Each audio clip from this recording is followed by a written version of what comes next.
பல்வேறு மாவட்டங்களில் நடைபெற்ற நிகழ்வுகளை களத்தில் மதிமுகம் பகுதியில் பார்க்கலாம்.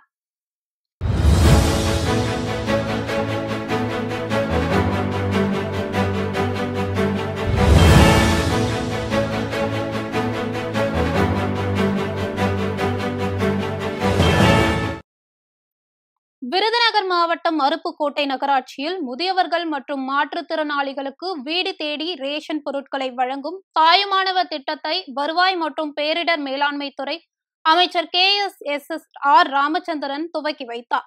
தொடர்ந்து செய்தியாளர்களை சந்தித்த அவர், விருதுநகர் மாவட்டத்தில் 49,716 பேருக்கு 2வது சனி மற்றும் ஞாயிற்றுக்கிழமைகளில் தாயுமானவர் திட்டத்தின் கீழ் வீடு தேடி சென்று ரேஷன் பொருட்களை கடை பொறுப்பாளர்கள் வழங்குவார்கள் என தெரிவித்தார்.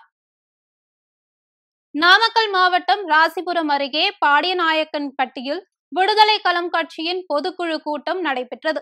கட்சியின் நிறுவனர் நாகராஜன் தலைமையில் நடைபெற்ற இக்கூட்டத்தில் 2026 ஜனவரி 4ஆம் தேதி மாவீரன் வீரபாண்டிய கட்டபொம்மன் பிறந்தநாள் விழா, விடுதலை களம் கட்சியின் வெள்ளி விழா ஆகியவற்றை குறிக்கும் வகையில் ஈரோட்டில் மாநாடு நடத்துவது என தீர்மானம் நிறைவேற்றப்பட்டது. திருப்பூர் காங்கேயம் பகுதியில் உங்களுடன் ஸ்டாலின் திட்டம் நடைபெற்றது. இதில் மகளிர் உரிமை தொகை, விதவை தொகை, ரேஷன் கார்டு, ஆதார் கார்டு போன்ற பல்வேறு அரசு தொடர்பான பிரச்சனைகளுக்கு பொதுமக்கள் மனு அளித்தனர். இந்நிலையில் மனு அளிக்க வந்த பொதுமக்களுக்கு தெற்கு சட்டமன்ற உறுப்பினர் செல்வராஜ் டீ ஸ்டால் அமைத்து டீ, பிஸ்கெட், காலை உணவு உள்ளிட்டவற்றை வழங்கினார். அரியலூர் மாவட்டம் செந்துறை ஒன்றியத்திற்கு உட்பட்ட நம்மன்குளம் கிராமத்தில் முதலமைச்சரின் பாயுமானவர் திட்ட செயல்பாட்டினை போக்குவரத்து மற்றும் மின்சாரத்துறை அமைச்சர் சிவசங்கர் தொடங்கி வைத்தார். மாற்றுத்திறனாளிகள் மற்றும் மூத்த குடிமக்களின் வீடுகளுக்கு சென்று ரேஷன் பொருட்களை வழங்கினார். தொடர்ந்து செய்தியாளர்களை சந்தித்த அமைச்சர் சிவசங்கர், வாக்காளர் பட்டியலில் குழப்பத்தை ஏற்படுத்தி யார் லாபம் பார்த்தார்களோ அவர்களோடு துணையாக எடப்பாடி பழனிசாமி இருக்கிறார் என குற்றம் சாட்டினார். அவர்கள் இல்லத்திலிருந்து வந்து பெறுவதற்கு சிரமப்படுகிறார்கள் என்பதனை அறிந்து அந்த குறையை நீர்ப்பதற்கான ஒரு முயற்சியாக இன்றைக்கு தாய்மானவர் திட்டத்தை துவங்கியிருக்கிறார்கள். நம்முடைய அரியலூர் மாவட்டத்தில் மொத்தம் இருக்கின்ற 478 நியாய விலைக் கடைகளில் 2,51,709 கார்டுகள் உள்ளன. அந்த குடும்ப அட்டைகளில் இப்பொழுது 19,668 குடும்ப அட்டைதாரர்களுக்கு இதே போன்று தாய்மானவர் திட்டத்தின் கீழ் ரேஷன் பொருட்கள் கொண்டு சேர்க்கப்பட இருக்கிறது.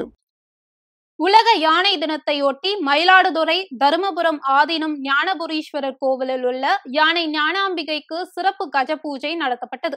இதில் தருமபுரம் ஆதீனம் 27வது குருமகா சன்னிதானம் ஸ்ரீலஸ்ரீ மாசிலாமணி தேசிக ஞானசம்பந்த பரமாசாரிய சுவாமிகள் கலந்து கொண்டு யானைக்கு ஆடை மற்றும் மாலை அணிவித்து சிறப்பு வழிபாடு நடத்தினார். ராணிப்பேட்டை மாவட்டம் சோளிங்கர் பகுதியில் தனியார் அமைப்பு பாலிடெக்னிக் கல்லூரி மற்றும் சோளிங்கர் காவல் நிலையம் சார்பில் போதை தடுப்பு விழிப்புணர்வு பேரணி நடைபெற்றது. காவல் உதவி ஆய்வாளர்கள் மோகன்ராஜ், பாபு ஆகியோர் துவக்கி வைத்த இப்பேரணியில் 100ற்கும் மேற்பட்ட கல்லூரி மாணவர்கள் கலந்து கொண்டு பதாகைகளை ஏந்தியவாறு விழிப்புணர்வு ஏற்படுத்தினர். வண்டலூரில் உள்ள அறிஞர் அண்ணா உயிரியல் பூங்காவில் யானைகள் தினத்தை முன்னிட்டு சிறப்பு நிகழ்வுகள் நடத்தப்பட்டது. அப்போது அங்கு பராமரிக்கப்படும் ரோகிணி மற்றும் பிரகதி ஆகிய 2 யானைகளுக்கு விருப்பமான உணவுகள் வழங்கப்பட்டது.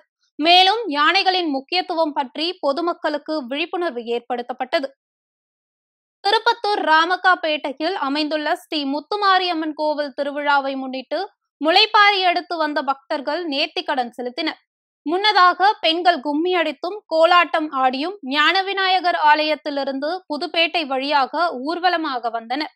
இதில் திரளான பக்தர்கள் கலந்து கொண்டு சுவாமி தரிசனம் செய்தனர். வேலூர் மாவட்டம் குடியாத்தம் வைத்தீஸ்வரன் நகர் பகுதியில் அமைந்துள்ள அருள்மிகு கருமாரியம்மன் கோவிலில் உள்ள அம்மன் சிலையின் இடதுபுற கண்ணில் இருந்து தண்ணீர் வந்துள்ளது. இதனை அறிந்த பொதுமக்கள் கோவிலுக்கு வந்து அம்மன் கண்ணில் வரும் தண்ணீரை ஆச்சரியத்துடன் பார்த்து சென்றனர். மேலும் அதனை வீடியோ எடுத்து சமூக வலைதளங்களில் வெளியிட்டனர். திருப்பத்தூர் அருகே நிதி உதவி பெறும் பள்ளி மாணவர் விடுதியில் தங்கி படித்து வந்த 11ஆம் வகுப்பு மாணவன் பூட்டப்பட்ட கிணற்றில் மர்மமான உயிரிழந்த விவகாரம் தொடர்பாக மாணவனின் உறவினர்கள் மாவட்ட ஆட்சியரை சந்திக்க சென்றனர். அப்போது அவர்களை காவல்துறையினர் தடுத்து நிறுத்தியதால் காவல்துறையினருக்கும் உறவினர்களுக்கும் இடையே கடும் வாக்குவாதம் ஏற்பட்டது.